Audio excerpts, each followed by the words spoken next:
Começa agora um programa que traz tudo sobre o livro mais lido em todos os tempos. Apresentamos O Som do Livro.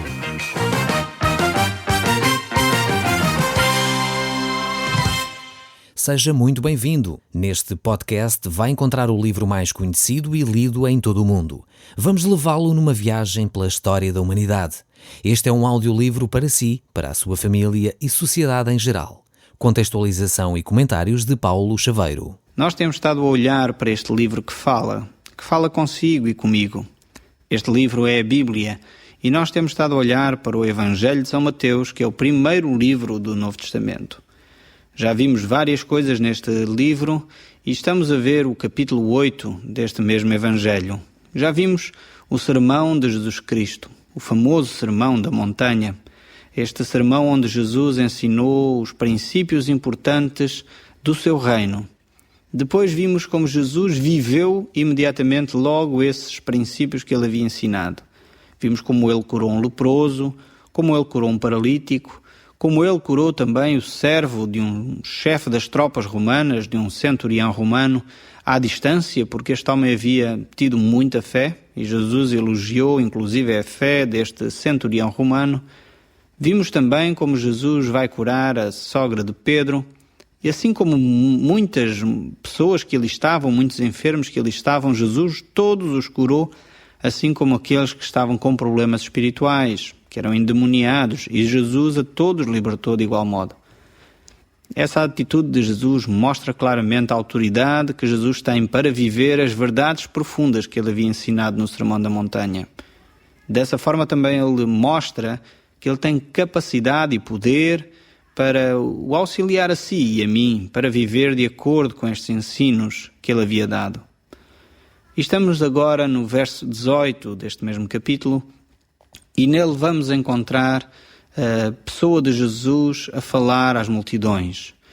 Jesus tinha acabado esse discurso com as multidões e diz: vendo Jesus muita gente ao seu redor, ordenou que passassem para a outra margem.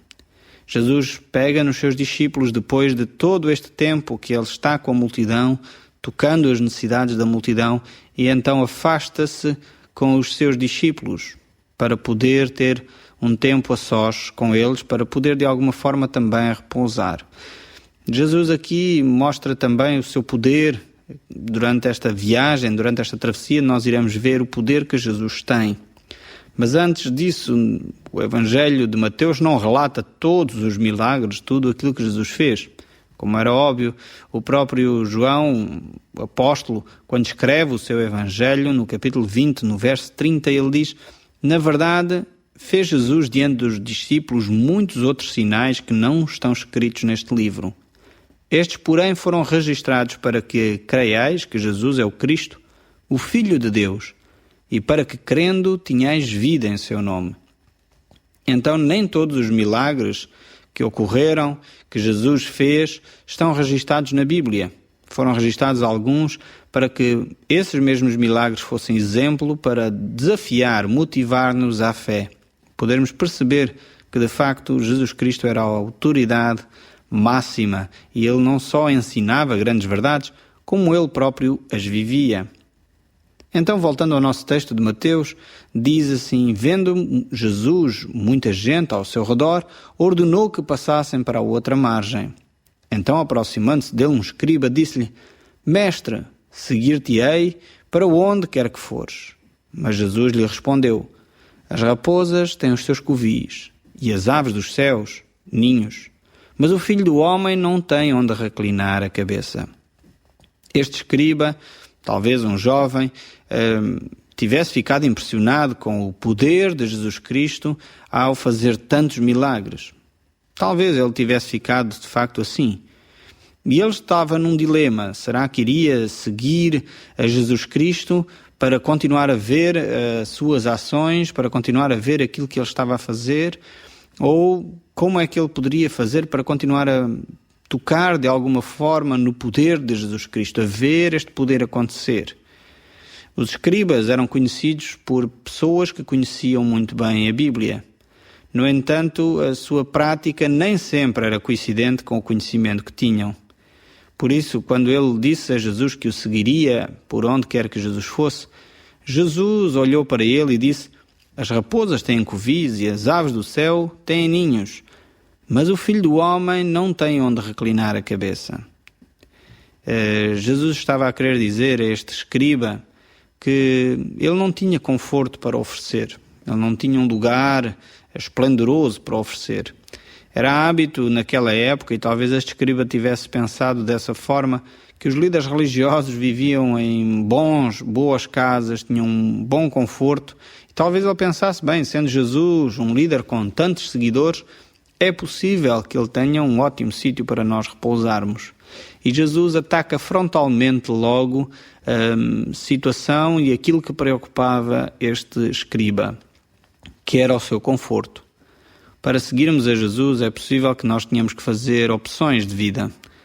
É possível que nós não tenhamos que ter todo o conforto. O próprio Jesus, ele diz que ele não tinha onde reclinar a cabeça. E nós temos que fazer a decisão entre seguir a Cristo muitas vezes e ficar com tudo aquilo que nós consideramos ser valioso. Jesus coloca o desafio a esse escriba. Ele deveria avaliar as vantagens entre ter uma intimidade com Jesus e ter os bens materiais.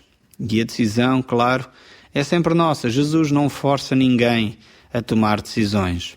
Jesus dá liberdade para que as pessoas façam a sua própria escolha. Por isso chegou outro jovem, outro discípulo, inclusive, diz o texto, e disse a Jesus: Senhor, permite-me ir primeiro sepultar meu pai. Replicou-lhe, porém, Jesus: segue-me e deixa aos mortos o sepultar os seus próprios mortos. Este discípulo queria seguir Jesus Cristo também, mas tinha alguma coisa como prioridade. E quando lemos este texto, se não conhecermos um pouco da cultura, iríamos pensar que Jesus aqui estava a ser, de facto, muito frio, nem considerando o facto deste jovem ter que ir sepultar o seu pai. Não é o caso aqui. Talvez pensando um pouco na cultura da época, é necessário explicar que quando ele se dirige a Jesus e diz que permite-me primeiro sepultar o meu pai, significava que ele iria ficar com o seu pai até que ele morresse. Não estava a dizer que o seu pai já estava morto e era necessário fazer a cerimónia fúnebre. Não era isso que este discípulo estava a dizer. O que ele estava a dizer era: o meu pai ainda vive e eu preciso cuidar dele. E isso pode levar 10 anos, 15 anos, 20 anos, não sei. Depois disso, Senhor, eu sigo-te. Por essa razão, Jesus disse: deixai os mortos sepultar os seus próprios mortos. Este jovem estava a querer seguir a Jesus colocando condições. Era necessário primeiro sepultar o pai. Era necessário primeiro ter a sua família em condições. Era necessário primeiro salvaguardar a sua família.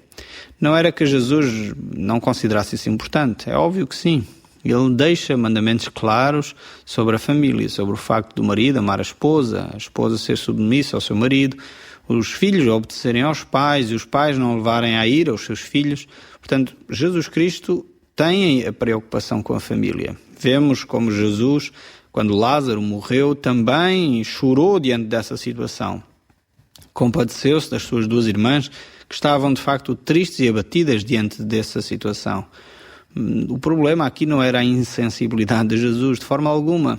Ele percebia estas circunstâncias, se fosse o caso, de facto, deste discípulo ter que sepultar o seu pai. Só que a questão não era essa. A questão era que, de facto, este jovem estava a procurar, enfim, encontrar mais uma desculpa para não seguir imediatamente Jesus Cristo.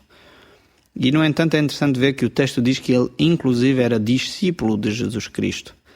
Isto deve deixar-nos uma lição para nós que nos dizemos cristãos. O que é que está diante de nós que é mais importante do que Deus? Deus não divide a sua glória com ninguém. Deus quer, de facto, o nosso coração por inteiro. E é por isso que ele, em outros textos, Jesus Cristo nos diz: quem amar pai, mãe e filho, propriedades mais do que ele, não é digno de ser seu discípulo. O reino dos céus é necessário ser buscado em primeiro lugar. Foi esse o ensino de Jesus Cristo no Sermão da Montanha. É necessário buscar em primeiro lugar o reino dos céus e a sua justiça, e todas as outras coisas nos serão acrescentadas. Mas é necessário fazer essa opção. E Jesus Cristo estava diante deste jovem discípulo que ele estava a dizer: Senhor Jesus, eu sigo-te, mas deixa-me primeiro sepultar o meu pai. Deixa-me primeiro conviver com a minha família. E muitos cristãos, por vezes, querem fazer essa opção. Eu sigo Jesus Cristo quando eu for mais velho. Eu sigo Jesus Cristo quando já não tiver o meu trabalho, a minha profissão, a minha carreira. Eu sigo Jesus Cristo quando já não tiver os meus filhos pequenos. Eu sigo Jesus Cristo quando... Pode pôr à frente, se calhar, você que me está a ouvir, o seu quando. Mas Jesus Cristo alerta-nos e desafia-nos a um seguir de imediato. Pois isso vai trazer benefícios não só para nós, como para aqueles que nós amamos. E isso eu falo por experiência própria e por aquilo que eu tenho visto na minha vida, pessoas que de facto tinham colocado situações, famílias, projetos à sua frente, mas em vez de Jesus Cristo, em vez de privilegiar o relacionamento com Jesus, e muitas vezes perderam tudo porque as suas opções não foram as mais corretas. Jesus continua a falar no verso 23 deste capítulo 8 e diz: Então, entrando ele no barco, seus discípulos o seguiram. E eis que sobreveio no mar uma grande tempestade, de sorte que o barco era varrido pelas ondas. Entretanto, Jesus dormia. Os discípulos vieram acordá-lo, clamando: Senhor, salva-nos! Perecemos! Perguntou-lhes então Jesus: Por que sois tímidos, homens de pouca fé? E levantando-se, repreendeu os ventos e o mar, e fez-se grande bonança. E maravilharam-se os homens, dizendo: Quem é este que até os ventos e o mar lhe obedecem? De facto, aqui é uma manifestação do poder do Deus Criador sobre toda a natureza. Jesus tinha toda a autoridade, Jesus tinha todo o poder, não só para curar enfermidades, não só para expulsar demónios, mas ele tinha poder, inclusive, sobre os elementos da natureza. Pois foi ele que criou todas as coisas e sem ele, nada do que existe poderia ter sido criado. Isto é o que nos diz também a palavra de Deus. Nós podemos olhar para esta tempestade e ver que ela, de facto, não parece ser normal. Estes pescadores, muitos deles eram pescadores, estes discípulos de Jesus, lançaram-se ao mar numa situação aparentemente normal e de repente surge uma tempestade sem saber de onde. É possível também que estes elementos da natureza tivessem sido usados por Satanás para terminar com a vida de Jesus. Sabemos que quando Jesus foi tentado no deserto, um texto da palavra de Deus nos mostra que Satanás se ausentou até tempo oportuno. E sempre que Satanás procurava uma oportunidade para tentar Jesus, desviar Jesus do seu caminho, que era a cruz. Por isso aqui vemos mais uma vez Satanás intervindo, provavelmente com os elementos da natureza, criando esta tempestade, usando os elementos da natureza para tentar retirar a vida a Jesus. Ele já o tinha feito usando Herodes, se estão lembrados, logo no início do Evangelho de São Mateus, vemos como Herodes tentou matar todas as crianças, mas Deus advertiu a José e Maria para se afastarem para o Egito, pois Herodes queria fazer isso. E agora vemos depois, mais tarde, Satanás no deserto com Jesus, tentando a Jesus para que ele se afastasse do seu propósito, dizendo que lhe daria todos os reinos da terra se ele simplesmente o adorasse. Depois, mais tarde, vemos agora Satanás, através de uma tempestade, tentando retirar a vida a Jesus, fazendo com que os discípulos de Jesus e o próprio Jesus perecesse. E eles, de facto, os discípulos estavam assustados. Mas Jesus estava tranquilo, Jesus estava calmo. Por isso Jesus, ao acordar, ao ser acordado pelos seus discípulos, pergunta-lhes, no fundo: por que sois tímidos, homens de pequena fé? E levantando-se, ele repreendeu os ventos e o mar, e logo se fez grande bonança. Provavelmente os discípulos ainda não se tinham apercebido que estavam com o Criador. É possível que os discípulos, apesar de terem visto já muita coisa a acontecer, continuassem sem perceber muito bem quem era Jesus Cristo. Eles estavam a aprender. No fundo, eu creio que eles não eram muito diferentes de você e de mim. Nós ainda continuamos a aprender quem é Jesus Cristo. Há muitas situações, muitas circunstâncias na sua vida em que provavelmente você age como estes discípulos. Fica com falta de fé. Admira-se das circunstâncias e fica tão preocupado ou preocupada com as circunstâncias que a sua única exclamação é: salva-me, Senhor, porque estou a perecer. E Jesus diz: homem de pequena fé, porque sois tímidos, porque duvidaste. Basta então agir, orar. Eu estou aqui convosco. Eu vou acalmar a tempestade. E estes homens viram o poder de Deus ser manifesto de novo. Viram o poder de Deus a transformar uma situação complicada, uma situação limite, em que a vida deles estava em perigo, transformá-la numa situação de paz, de calma, onde de facto esse problema foi resolvido. Talvez você está a viver uma tempestade na sua vida, um problema grande que não consegue resolver. Talvez sente a mesma atitude que os discípulos tinham: salva-me, Senhor, porque eu estou a perecer, estou-me a afundar, o meu íntimo já não aguenta, estou numa situação desesperada. E Jesus diz de novo: homem de pequena fé, porque duvidastes. Tenham calma, eu vou-vos dar a vitória. A vitória, diz o texto bíblico num outro texto, no Evangelho de São João, a vitória que vence o mundo é a nossa fé. Vemos como a importância da fé ao agir aqui nestas circunstâncias. Os discípulos estavam com pequena fé. Jesus tinha falado ao centurião romano, no programas anteriores nós vimos isso, este homem que tinha grande fé, e por causa da sua fé Deus agiu de uma forma poderosa. E aqui vemos que muitas vezes nós duvidamos também. Duvidamos do poder de Cristo. Duvidamos que Ele é capaz de nos livrar das circunstâncias que vivemos. Jesus continua a sua caminhada e chega então à outra margem, à terra dos Gadarenos. E vieram ao encontro deles 2 endemoniados, saindo de entre os sepulcros, e de tal ponto furiosos que ninguém podia passar por aquele caminho. E eis que gritaram: que temos nós contigo, ó Filho de Deus? Vieste aqui atormentar-nos antes do tempo? Ora, andava pastando naquele lugar, longe deles, uma grande vara de porcos. Então os demónios lhe rogavam: se nos expeles, manda-nos para a vara de porcos. Pois ide, ordenou-lhe Jesus. E eles, saindo, passaram para os porcos, e eis que toda a vara se precipitou de espinhadeira abaixo, para dentro do mar, e nas águas pereceram. Fugiram os porqueiros, e chegando à cidade, contaram todas estas coisas, e o que acontecera aos endemoniados. Então a cidade toda saiu para encontrar-se com Jesus, e vendo-o, lhe rogaram que se retirasse da terra deles. Esta é uma história curiosa. Vemos Jesus a fazer um milagre tremendo, a libertar 2 homens de uma vida desgraçada mesmo, e o povo à conclusão que chega é que não querem Jesus por ali.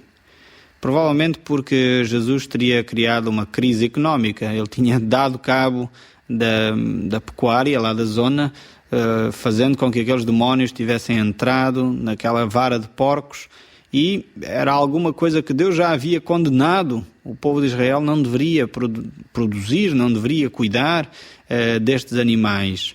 No entanto, aquela tribo ali, daquela zona, daquela região, não se preocupava com obedecer à palavra de Deus. Eles queriam mesmo era que a sua economia estivesse correta, e ao ver um milagre tremendo, em vez de gerar fé neles, ainda por cima eles pedem que Jesus saia dali.